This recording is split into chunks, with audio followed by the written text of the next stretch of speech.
আমি সর্বশেষে একটি কথা বলতে চাই, হে আমার মানুষ, আপনারা ভালো করে জানেন, একটি সন্তান যদি বাড়ি থেকে বের হওয়ার পরীক্ষা দিতে যায়, পিতার কাছে পরীক্ষা দিতে যায়, মা যদি জীবিত থাকে মায়ের কাছে পরীক্ষা দিতে যায়,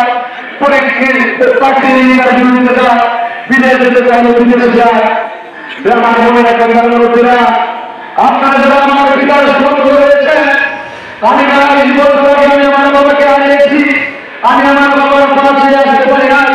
এখানে যারা মুরব্বীরা রয়েছেন, আমি আপনাদের কাছে প্রণাম করে আপনারা দোয়া করবেন, যাকে ভালোবাসে, যে মানুষটাকে আমাদের সেবা করার সুযোগ দিয়েছিলাম, সেই মানুষটাকে আমরা তুমি নির্বাচিত করে চেয়ারম্যান হয়ে আমাদের সেবা করার সুযোগ দাও। আমি ভারতীয় সমাজে হিন্দু পাড়ায় গিয়েছিলাম, আমি বিশ্বকাপে হিন্দু পাড়ায় গিয়েছিলাম, একজন হিন্দু মাকে বলেছিলাম মা বাবাকে ভোট দিবেন, আমার জন্য দোয়া করবেন।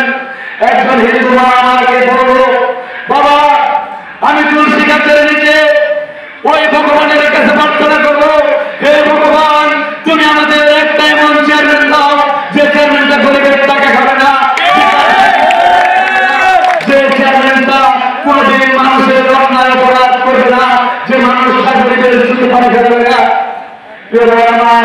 আমার এখানে অনেক আমার মায়েরা রয়েছেন, বোনেরা রয়েছেন, আমি তো মুসলমানের সন্তান। একজন হিন্দু মা তারা ভগবানের রেখেছে এই সন্তানকে যেন প্রার্থনা করতে পারে।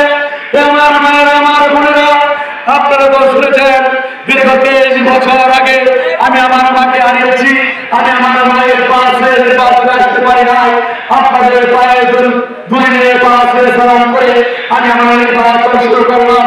আজকে আমার মা যদি বেঁচে থাকতো ওই জায়গায় আমাদের বসে আল্লাহর কাছে দুপুর চুকের পানি ঢেলে আল্লাহর কাছে প্রার্থনা করতো, তার এই 3 সন্তানদের জন্য, এই অনাম সন্তানদের জন্য মানুষকে যেন সেবা করার সুযোগ পায়, বুড়া মাকে বিজয়ী করার জন্য আল্লাহর কাছে প্রার্থনা করতো। আমি আপনাদের সকলের কাছে দূর চাই, আপনারা যখন নামাজ পড়বেন জায়গায় আমাদের বসে আল্লাহর কাছে প্রার্থনা করবেন, হে আল্লাহ তুমি এই সন্তানকে চেয়ারম্যান করে আমাদের সকলকে সেবা করার সুযোগ দাও।